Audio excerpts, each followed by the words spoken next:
As we get closer to the Rise of Skywalker, as we get closer to the Skywalker saga finally ending, we do get to see a lot in regards to toys, right? There's a lot that we've seen in regards to toys recently, and there's a lot we apparently haven't seen. And this is not something I would normally talk about, but I just kind of found it to be fascinating, given the secrecy surrounding this movie and everything that's been coming out, at least leak-wise. Apparently, a lot of the Star Wars Rise of Skywalker merchandise is being held back to avoid spoilers. And I wonder how much of that is just waiting for a reaction to certain toys coming out to determine which toys should go to market and maybe which ones should be held back. And I say that because last week we had Triple Force Friday, which came out. They did a whole live stream on it, showed us a bunch of different toys, a bunch of different events, kind of like this one here. This is really the only good one. The Mandalorian toys, which I thought were pretty great. Here's Pedro Pascal and Gina Carano.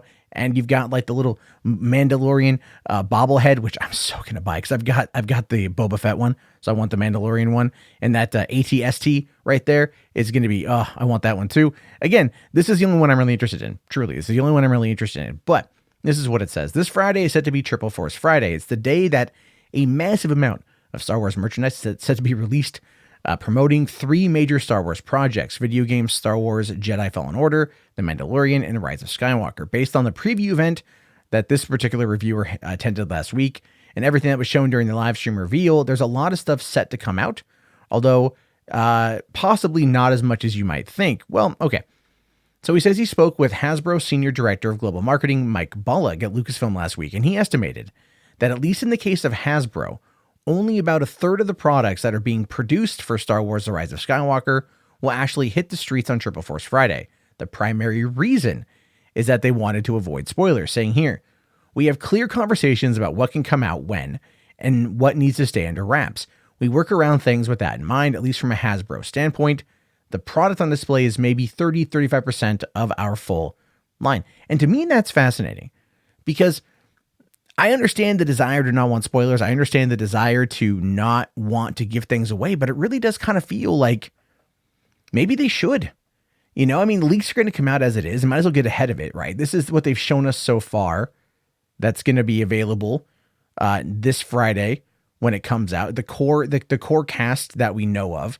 I do love the 3PO with the boltcaster, the bowcaster in the back. I think that's going to be great watching him go full ham and go full crazy. But anyway, it goes on to say here that Paul Southern, the senior VP of licensing at Lucasfilm, echoed Mike's comments, saying that the rest of the stuff won't be hitting the store shelves until after the movie has hit theaters. Saying the key thing here is when we release products at a couple months in advance of the film, we are focusing on a very select group. These are products that you're not seeing, that you won't see until after the film comes out. Even the characters that we are releasing, we're not really giving you much narrative for them. And again, that is really meant to really build up, right, the idea, oh my God, I must get my hands on the rest of it. Because, merchandising makes up so much of the revenue that these companies make off these films. And they don't want to give it all away at once because they've made that mistake before. And I'm not making that up. So this is a snippet about the Last Jedi collection, saying the Last Jedi toy line debuted on Force Friday 2, September 1st, 2017 worldwide. So this is the thing, September 1st, 2017, a full 2.5 months, basically, from the release, 3.5 months from the release of The Last Jedi, did this toy collection drop. And that was a big thing because the Force Friday from 2015 was so massive. It was so huge. It was so crazy that they wanted to replicate that. So what do we find out a few months later? Well, the Hasbro CEO admits making a mistake with the Last Jedi toys. And his mistake there ultimately was releasing far too much, far too quick. And that actually was one thing that impacted the release of Solo toys here. Saying here, Solo toys and other Star Wars merchandise officially revealed, but take a look at the date there. April 9th, 2018. When did Solo come out? May 25th, 2018. So it was about a month and a half away from the release versus 3.5 months. So in hopes of trying to get some of the toys, trying to get some of those things coming on out. But the truth of the matter is, toy sales, man, they're down. Toy sales are absolutely down. People aren't buying them. These are for collectors. I mean, look at this here. This is like the Black Series that they have. These are, the action figures. No, they're collectible toys.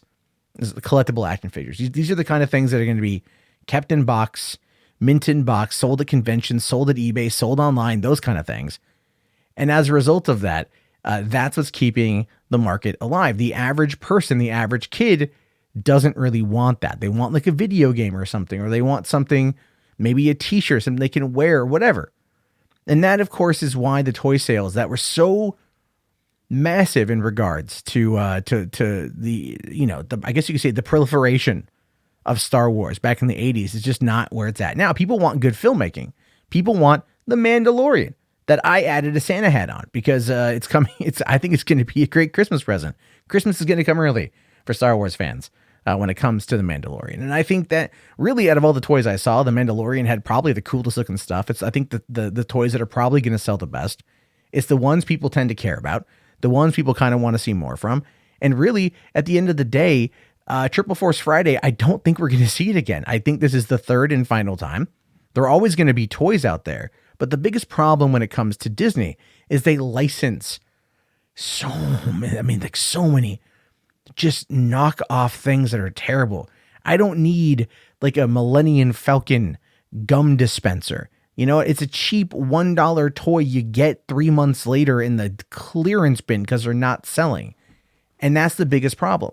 Before the closure of Toys R Us last year, I actually went and looked at their toys, looked at their Star Wars toys. And you know what they had?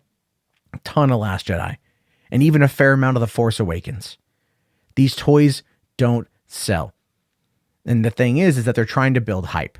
But the hype they're trying to build to is not to the normal person. They're trying to build to the collector. It's one of the reasons why I think that when you look at the Mandalorian toys here, you can kind of see exactly who it's for. Okay, so you've got the Cara Dune and Mando bobblehead Funko. Okay, so who's going to pick those up? Fans of Funko Pop. Funko Pop are the new Beanie Babies. I've been to their store in Everett, Washington a couple times now. And yeah, it's definitely for collectors. What's the other thing here? Oh, the AT-ST Lego set. Well, are Legos still pretty big? Legos are still huge. These kind of sets should do pretty well. It's very simple. It looks amazing. It looks really great. It feels in line with the show. Then you've also got the Black Series collectible toys that are going to stay mint in box, that are going to look great, that are going to be like screen representative, screen accurate. This right here is the perfect representation of who the market is for toys. And it's the people who collect these three things. It's not for kids. It's for adults with spare cash who want to get into collecting stuff or having it for their collection. And you know what? I don't blame them. There are things I collect. I collect Blu-rays. I don't even watch. I buy them brand new. They're mint in box. I still have, you know, like movies from like 2012 that I have on Blu-ray that haven't even opened yet, you know, that are just sitting in a bin, but they're part of a collection. So I get it. I completely understand it. But anyway, I want to hear you guys' thoughts on this one. Is this something you're interested in? Is this something you want to know more about? Would you like to see me travel to a Triple Force Friday event in Portland, Oregon next weekend? Because they're not having them near Seattle where I live, but they've got like a whole heap of them, like 5 in Portland. And I'm tempted to go down. So if it's something you would like to see more of, let me know down in the comments below. If you guys made it this far, do me a favor, type Mandalorian into the chat so I know. Hit a like, hit subscribe, hit that bell. Patreon.com/Matt Jarbo is a great way to support the channel. If you have already done all those other things and you still feel like giving more because it's now the giving season, and I'd appreciate it. And have yourself a great day, guys, and peace out.